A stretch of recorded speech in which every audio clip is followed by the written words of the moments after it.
ಪ್ರಿಯ ವೀಕ್ಷಕರೇ ನಮಸ್ಕಾರ. ನಾನು ವೀರೇಶ್ ಗಡ್ಡಿಮಾಳ್. ಎಸ್ ನ್ಯೂಸ್ಗೆ ಸ್ವಾಗತ. ಇಂದಿನ ಮುಖ್ಯಾಂಶಗಳು. ಕೇಂದ್ರ ಶಿಕ್ಷಣ ಸಚಿವ ಧರ್ಮೇಂದ್ರ ಪ್ರಧಾನ್ ರಾಜೀನಾಮೆ, ವಿದ್ಯಾರ್ಥಿಗಳ ಹೋರಾಟಕ್ಕೆ ಸಂದ ಜಯ, ಪ್ರಗತಿಪರ ಮುಖಂಡರುಗಳ ಅಭಿಪ್ರಾಯ. ಮಾದಯ್ಯ ಸ್ವಾಮಿ ಗುರುವಿನ ಜನ್ಮದಿನದ ಅಂಗವಾಗಿ ಮೈಲಾರ್ ಕುಟುಂಬದವರಿಂದ ಬಡವರಿಗೆ, ನಿರ್ಗತಿಕರಿಗೆ ಅನ್ನ ಸಂತರ್ಪಣೆ. ಖಾಸಗಿ ಶಾಲೆಯ ಶಿಕ್ಷಕರ ಪ್ರಬೋಧನೆಗಾಗಿ ತತ್ವಂ ಸಂಸ್ಥೆಯಿಂದ ವಿಶೇಷ ಕಾರ್ಯಾಗಾರ. ಡಾಕ್ಟರ್ ಶಿವರಾಜ್. ವಿದ್ಯಾರ್ಥಿ ಯುವ ಜನರ ಬೃಹತ್ ಹೋರಾಟಕ್ಕೆ ಮಣಿದು ಕೇಂದ್ರ ಮಂತ್ರಿ ಧರ್ಮೇಂದ್ರ ಪ್ರಧಾನ್ ರಾಜೀನಾಮೆ. ಎಂ ಗಂಗಾಧರ್.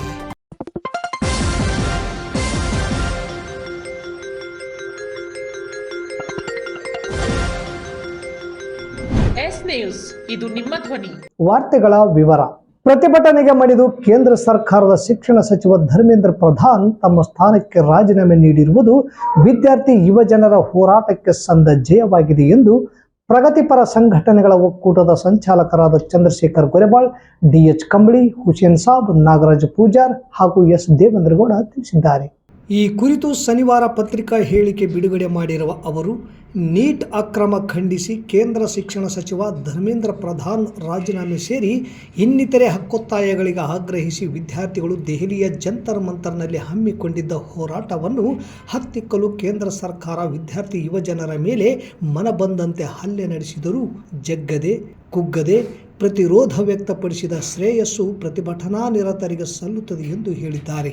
ಕೇಂದ್ರ ಶಿಕ್ಷಣ ಸಚಿವ ಧರ್ಮೇಂದ್ರ ಪ್ರಧಾನ್ ರಾಜೀನಾಮೆ ನೀಡಿದರಷ್ಟೇ ಸಾಲದು, ದೆಹಲಿಯಲ್ಲಿ ಹೋರಾಟ ನಿರತ ವಿದ್ಯಾರ್ಥಿಗಳ ಮೇಲೆ ನಡೆದ ಲಾಠಿ ಚಾರ್ಜ್ ಘಟನೆಯನ್ನು ಸ್ವತಂತ್ರ ನ್ಯಾಯಾಂಗ ತನಿಖೆಗೆ ಒಳಪಡಿಸಿ ತಪ್ಪಿತಸ್ಥ ಅಧಿಕಾರಿಗಳನ್ನು ಶಿಕ್ಷೆಗೊಳಪಡಿಸಬೇಕು. ಶಾಂತಿಯುತವಾಗಿ ತಮ್ಮ ಹಕ್ಕಿನ ಹೋರಾಟ ನಡೆಸುತ್ತಿದ್ದ ವಿದ್ಯಾರ್ಥಿಗಳ ಮೇಲೆ ಉದ್ದೇಶಪೂರ್ವಕವಾಗಿ ಹೋರಾಟದ ದಿಕ್ಕು ತಪ್ಪಿಸಲು ಲಾಠಿ ಚಾರ್ಜ್ ನಡೆಸಿ ಬಿಭತ್ಸ ಸೃಷ್ಟಿಸಲು ಕಾರಣರಾದ ಗೃಹ ಸಚಿವ ಅಮಿತ್ ಶಾ ರಾಜೀನಾಮೆ ನೀಡಬೇಕು. ಎನ್ಟಿಎ ನೀಟ್ ರದ್ದುಗೊಳಿಸಿ ರಾಜ್ಯ ಸರ್ಕಾರಗಳಿಗೆ ಅರ್ಹತಾ ಪರೀಕ್ಷೆಗಳನ್ನು ನಡೆಸಲು ಅಧಿಕಾರ ನೀಡಿ ವೈದ್ಯಕೀಯ, ಇಂಜಿನಿಯರಿಂಗ್ ಮತ್ತಿತರೆ ಅರ್ಹತಾ ಪರೀಕ್ಷೆಗಳನ್ನು ಪಾರದರ್ಶಕವಾಗಿ ನಡೆಸುವಂತೆ ಕ್ರಮ ಕೈಗೊಳ್ಳಬೇಕು. ಶಿಕ್ಷಣದ ಖಾಸಗೀಕರಣ ಹಾಗೂ ಕಾರ್ಪೊರೇಟೀಕರಣ ಮತ್ತು ಕೇಸರೀಕರಣವನ್ನು ತಡೆಗಟ್ಟಿ ಸಮಾನ ಶಿಕ್ಷಣವನ್ನು ಜಾರಿಗೊಳಿಸಬೇಕು ಎಂದು ಸಂಘಟಕರು ಒತ್ತಾಯಿಸಿದ್ದಾರೆ. ತಾಲೂಕಿನ ತುರ್ವಿಹಾಳ ಪಟ್ಟಣದ ಶ್ರೀ ಅಮೋಘ ಸಿದ್ದೇಶ್ವರ ಮಠದ ಪರಮ ಪೂಜ್ಯರಾದ ಶ್ರೀ ಮಾದಯ್ಯ ಸ್ವಾಮಿ ಗುರುವಿನ್ ಅವರ ಜನ್ಮದಿನದ ಅಂಗವಾಗಿ ಮೈಲಾರ್ ಕುಟುಂಬದವರಾದ ಲಕ್ಷ್ಮೀ ಮೈಲಾರ್, ನಟರಾಜ್ ಮೈಲಾರ್, ವಜ್ರೇಶ್ವರಿ ಮೈಲಾರ್, ಕೃಷ್ಣ ಮೈಲಾರ್ ಅವರು ಅಕ್ಷಯ ಆಹಾರ ಜೋಳಿಗೆ ಸೇವಾ ಟ್ರಸ್ಟ್ ವತಿಯಿಂದ ಅನ್ನದಾಸೋಹ ಏರ್ಪಡಿಸಿ ಸಿಂಧನೂರು ನಗರದ ಬಸ್ ನಿಲ್ದಾಣದ ಹತ್ತಿರವಿರುವ ಶ್ರೀ ಅಂಬಾದೇವಿ ದೇವಸ್ಥಾನದ ಮುಂದೆ ಬಡವರಿಗೆ, ನಿರ್ಗತಿಕರಿಗೆ ಅನ್ನದಾಸೋಹ ಸಂತರ್ಪಣೆ ಮಾಡಿದರು. ಕುಟುಂಬದ ಹಿರಿಯ ಸದಸ್ಯ ಅಮರೇಶಪ್ಪ ಮೈಲಾರ್ ಮಾತನಾಡಿ, ಅಕ್ಷಯ ಆಹಾರ ಜೋಳಿಗೆ ಸೇವಾ ಟ್ರಸ್ಟ್ನ ಅಶೋಕ್ ನಲ್ಲ ಅವರು 2016ರಿಂದ ಸತತವಾಗಿ ದಾನಿಗಳು ಕೊಟ್ಟಂತಹ ಅನ್ನವನ್ನು ಬಡವರಿಗೆ ಹಾಗೂ ನಿರ್ಗತಿಕರಿಗೆ ನೀಡುತ್ತಾ ಬಂದಿದ್ದಾರೆ. ಮೊದಲೆಲ್ಲ ಮದುವೆಗಳಲ್ಲಿ, ಜನ್ಮದಿನಗಳಲ್ಲಿ ಹಾಗೂ ಇನ್ನಿತರೆ ಕಾರ್ಯಕ್ರಮಗಳಲ್ಲಿ ಉಳಿದ ಅನ್ನವನ್ನು ತಂದು ಬಡವರಿಗೆ ಹಂಚುವ ಕಾರ್ಯ ಮಾಡುತ್ತಿದ್ದರು.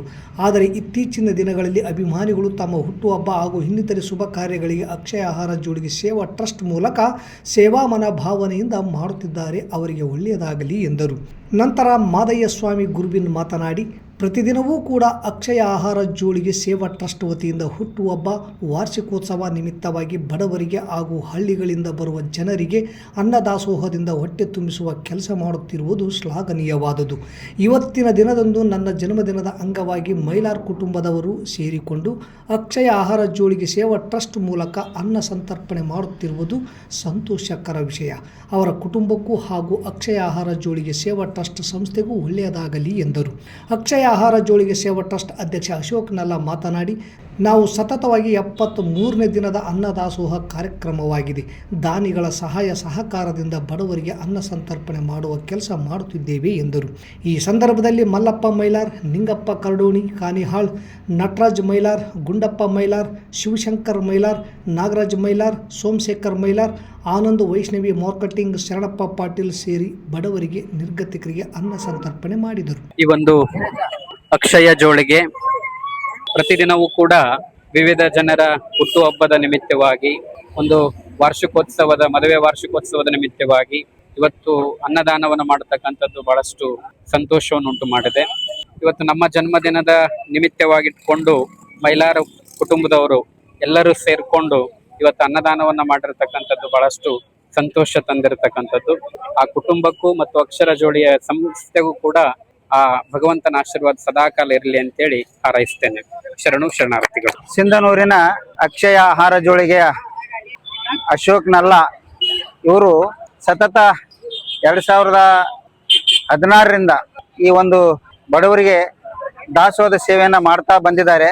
ಮೊದಲೆಲ್ಲ ಯಾವುದೇ ಮದುವೆ ಮುಂತಾದ ಸಮಾರಂಭಗಳಲ್ಲಿ ಮಿಕ್ಕಿದಂತ ಆಹಾರನ್ನ ಅದು ವೇಸ್ಟ್ ಆಗ್ಲಾರ್ದೇನೆ ಬಂದು ಬಡವರಿಗೆ ನಿರ್ಗತಿಕರಿಗೆ ಒದಗಿಸ್ತಕ್ಕಂಥ ಒಂದು ಕಾರ್ಯಕ್ರಮ ಮಾಡ್ತಾ ಇದ್ರು.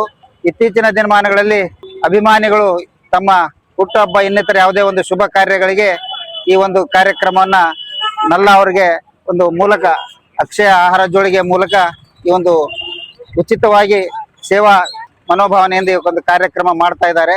ಅವರ ಒಂದು ಈ ಕಾರ್ಯಕ್ರಮ ಸತತವಾಗಿ ಈಗ 9 ವರ್ಷಗಳಿಂದ ನಡೀತಾ ಬಂದಿದೆ. ಇನ್ನು ಮುಂದೆ ಅಶೋಕ್ ನಲ್ಲ ಅವರಿಗೆ ಇನ್ನೂ ಒಂದು ಹೆಚ್ಚಿನ ಸೇವೆ ನಿರ್ಗತಿಕರಿಗೆ ಬಡವರಿಗೆ ಒಂದು ಅನ್ನದಾಸೋಹ ಕಾರ್ಯಕ್ರಮ ಹೆಚ್ಚಿನ ಅವಕಾಶ ನೀಡಲಿ ಅಂತ ಅವರ ಒಂದು ಕುಟುಂಬಕ್ಕೆ ಒಳ್ಳೇದಾಗ್ಲಿ ಅಂತ ಹಾರೈಸಿ ನಾನು 2 ಮಾತುಗಳು ಮುಗಿಸ್ತಾ ಇದ್ದೇನೆ. ನಮಸ್ಕಾರ ಎಲ್ಲ ಸಿಂಧನೂರು ಜನತೆಗೆ.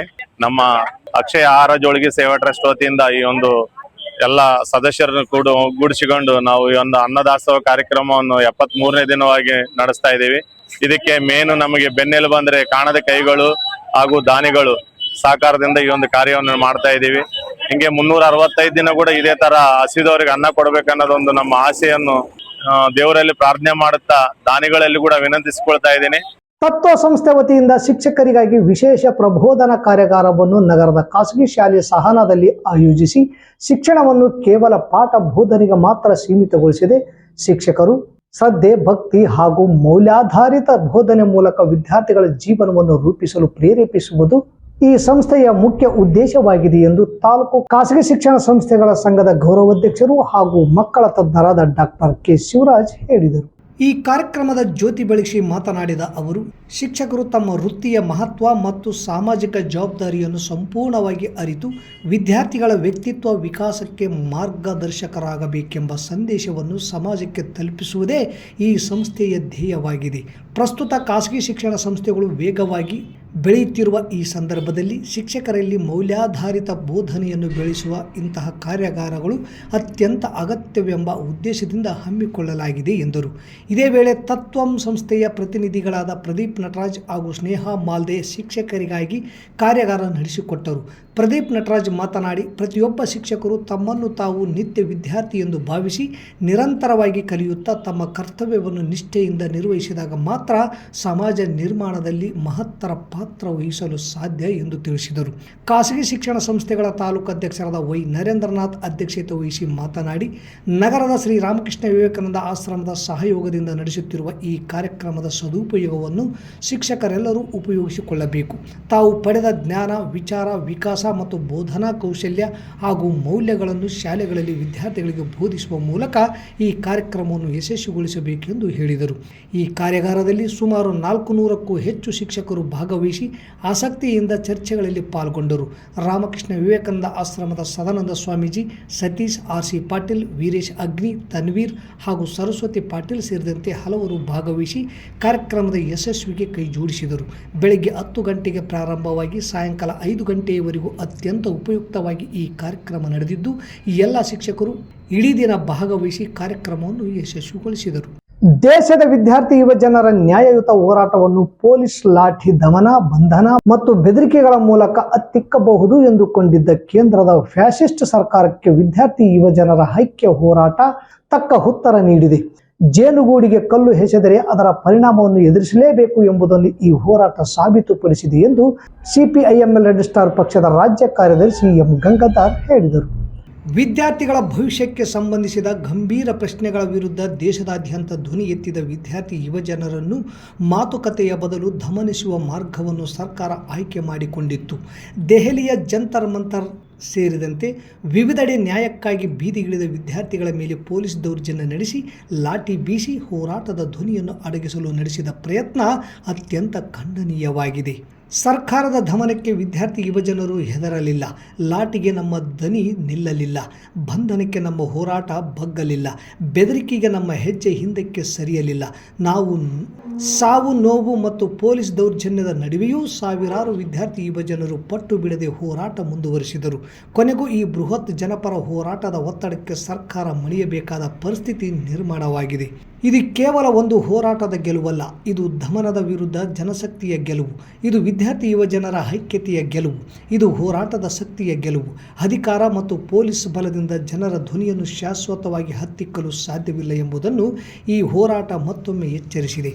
ಸಾವು ನೋವಿನ ನಡುವೆಯೂ ಎದೆಗುಂದದೆ ಪಟ್ಟು ಬಿಡದೆ ಹೋರಾಟವನ್ನು ಮುನ್ನಡೆಸಿದ ದೇಶದ ಸಮಸ್ತ ವಿದ್ಯಾರ್ಥಿ ಯುವಜನರಿಗೆ CPIM ರೆಡ್ ಸ್ಟಾರ್ ಕರ್ನಾಟಕ ರಾಜ್ಯ ಸಮಿತಿಯ ಪರವಾಗಿ ಕ್ರಾಂತಿಕಾರಿ ಅಭಿನಂದನೆಗಳನ್ನು ಸಲ್ಲಿಸುತ್ತೇವೆ ಎಂದರು. ಈ ನ್ಯಾಯಯುತ ಹೋರಾಟಕ್ಕೆ ಬೆಂಬಲವಾಗಿ ನಿಂತ ಎಲ್ಲ ಪ್ರಜಾಪ್ರಭುತ್ವವಾದಿಗಳು, ಜನಪರ ಸಂಘಟನೆಗಳು, ಕಾರ್ಮಿಕರು, ರೈತರು, ಮಹಿಳೆಯರು, ಯುವಜನರು ಹಾಗೂ ಹೋರಾಟದ ಧ್ವನಿಗೆ ಧ್ವನಿ ಸೇರಿಸಿದ ಪ್ರತಿಯೊಬ್ಬರಿಗೂ ಹೃತ್ಪೂರ್ವಕ ಧನ್ಯವಾದಗಳನ್ನು ಸಲ್ಲಿಸುತ್ತೇವೆ.